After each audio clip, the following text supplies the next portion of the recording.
My dear student, today we will discuss about polynomial. Polynomials. This is the second chapter of class 9th. देखिए polynomials में पहले समझ लेना what is a polynomial. Poly का means होता है many और नॉमियल्स का मीन्स होता है टर्म्स. ये आपको पता होना चाहिए. पॉलिनोमियल को समझने से पहले we should know about the algebraic expression. Algebraic expressions. Okay, algebraic expressions क्या होता है? देखिए, the combination of variable and constant. The combination of variable and constant known as a algebraic expression. Variables क्या होते हैं? The value of variable may be change like that x y z a b c d. We can say the English alphabet letters. ठीक है, वो सब क्या है? Variable. Because we can consider x is equal to 1 2, y is equal to 1 2 3 4 5 whatever as we wish. Constant terms क्या होते हैं? जैसे डिजिट्स हैं, तो डिजिट्स को हम क्या बोलेंगे? कांस्टेंट. तो इन दोनों के कॉम्बिनेशन से जो बनेगा वो एल्जेब्रिक एक्सप्रेशन होगा. जैसे suppose that 2x, so this is a algebraic expression. x plus 3, this is a algebraic expression. I hope ये सभी को क्लियर हो गया होगा कि एल्जेब्रिक एक्सप्रेशन क्या होता है. अब समझ लेते हैं एल्जेब्रिक एक्सप्रेशंस में डिग्री समझ लेते हैं. ठीक है, डिग्री क्या होगी? पहले तो कोफिशिएंट पे आते हैं. कोफिशिएंट क्या होगा? कोफिशिएंट का मतलब है सपोज दैट लिखा हुआ है 3x². Okay, so what is the coefficient of x²? That is a 3. Clear. अगर लिखा हुआ है this is a standard form of quadratic equation ax² + bx + c = 0. अगर हम यहाँ पे बात करें coefficient of x², that is a a. Coefficient of x b. Clear. जैसे आपसे पूछा जाए 3y² तो what is the coefficient of z? तो आपको z को हाइड कर लेना है और जो बचेगा यहाँ पे that is a coefficient of z. Clear. तो कोफिशिएंट क्लियर हो गया होगा सभी को. नेक्स्ट आते हैं डिग्री. देखिए डिग्री क्या होगी? Greatest power of variable.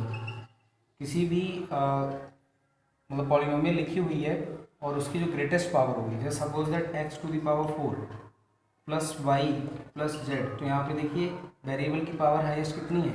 4. तो यही होगी डिग्री. क्लियर. जैसे लिखा हुआ है x² + 1, तो यहाँ पे कितनी होगी डिग्री? 2. अब जैसे एक एग्जांपल लेते हैं x² + y², तो यहाँ पे डिग्री कितनी है? मैक्सिमम पावर कितनी है? 2. बट अगर आपसे पूछा जाए x² y², तो यहाँ पर डिग्री 4 हो जाएगी, क्योंकि ये दोनों क्या लिखे प्रोडक्ट में. तो प्रोडक्ट में लिखे तो इन दोनों को प्लस करके आपको लिखना होगा. ये ध्यान रखेंगे, इंपॉर्टेंट है ये. ओके, ये हो गया डिग्री के बारे में. अब समझ लेते हैं कि पॉलिनोमियल्स कौन से होंगे और कौन से पॉलिनोमियल नहीं होंगे. देखिए वेरिएबल अगर लिखा हुआ है तो वेरिएबल की जो पावर है, पावर मतलब समझ रहे हैं ना, डिग्री. तो अगर वो निगेटिव है, सपोज दैट जैसे x⁻⁻1, फ्रैक्शनल है, suppose that x⁻1/2, under root में लिखा हुआ है, अंडर रूट x लिखा है, तो ये सारे क्या हैं? पॉलिनोमियल नहीं है. जैसे मैं एग्जांपल लेता हूँ x⁻1/2 + y + z, तो this is not a polynomial. Clear. एक और एग्जांपल जैसे लेते हैं √x + y + x², so this is not a polynomial. तो ये समझ आ गया होगा सभी को. एक और एग्जांपल लेके मैं बताता हूँ. देखिए जैसे लिखा है x + 1/x, तो ये आपको लग रहा होगा कि पॉलिनोमियल है, but we can write it x + x⁻⁻, क्योंकि यहाँ पर डिनोमिनेटर में x लिखा है, ऊपर जाएगा तो क्या होगा? माइनस में, तो x की पावर क्या होगी? माइनस. तो अगर पावर वेरिएबल की पावर माइनस है तो this is not a polynomial. I hope सभी को पॉलिनोमियल समझ आ गया होगा. अब डिग्री के अकॉर्डिंग पॉलिनोमियल्स के टाइप होते हैं. ठीक है, जैसे x⁻1 लिखा हुआ है, ठीक है, तो ये इसको हम लीनियर बोलेंगे. क्या बोलेंगे? लीनियर. x⁻2 लिखा हुआ है तो उसको हम बोलेंगे क्वाड्रेटिक पॉलिनोमियल. और x⁻3 लिखा है तो उसको हम बोलेंगे क्यूबिक पॉलिनोमियल. क्लियर हो गया सभी को. जैसे मैं एग्जांपल लेके बताता हूँ लीनियर का.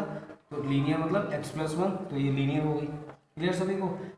अगर जैसे लिखा हुआ है x² + y + 2, तो x की पावर देखिए कितनी है? मैक्सिमम 2, यानी डिग्री कितनी है यहाँ पे? 2. तो ये क्या हो गई? क्वाड्रेटिक हो गई. और अगर x⁻3 लिखा है, y² लिखा है, +3 लिखा है, 3x लिखा है, +1 लिखा है, तो इसकी पावर कितनी है? मैक्सिमम 3. तो ये this is a cubic polynomial. I hope सभी को पॉलिनोमियल्स कॉन्सेप्ट क्लियर हो गया होगा. अब समझते हैं देखिए आपसे पूछा जाएगा फैक्टर, जैसे मैं अगर पूछूं कि x plus two is x plus two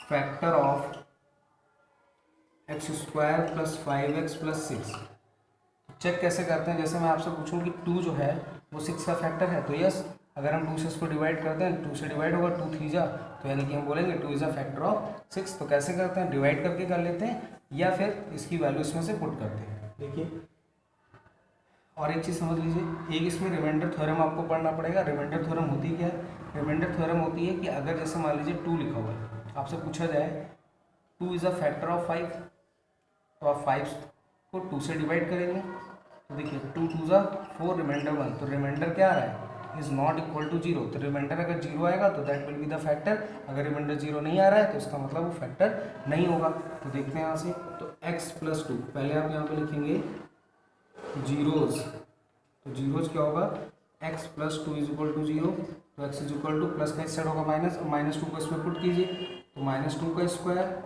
plus 5 into -2 plus 6, तो -2 का square 4, 5 2 10 plus minus minus plus 6, 4 6 10 minus 10 is equal to 0, और 0 आ गया, it means x plus 2 is a factor of x square plus 5x plus 6। I hope सभी को clear हो गया। Next video में हम लोग आइडेंटिटीज पे बात करेंगे, और एक्सरसाइज जो 2.1 2.2 2.3 है वो आपको खुद से सॉल्व करना है, 2.4 हम लोग डिस्कस करेंगे। Okay, thank you everyone.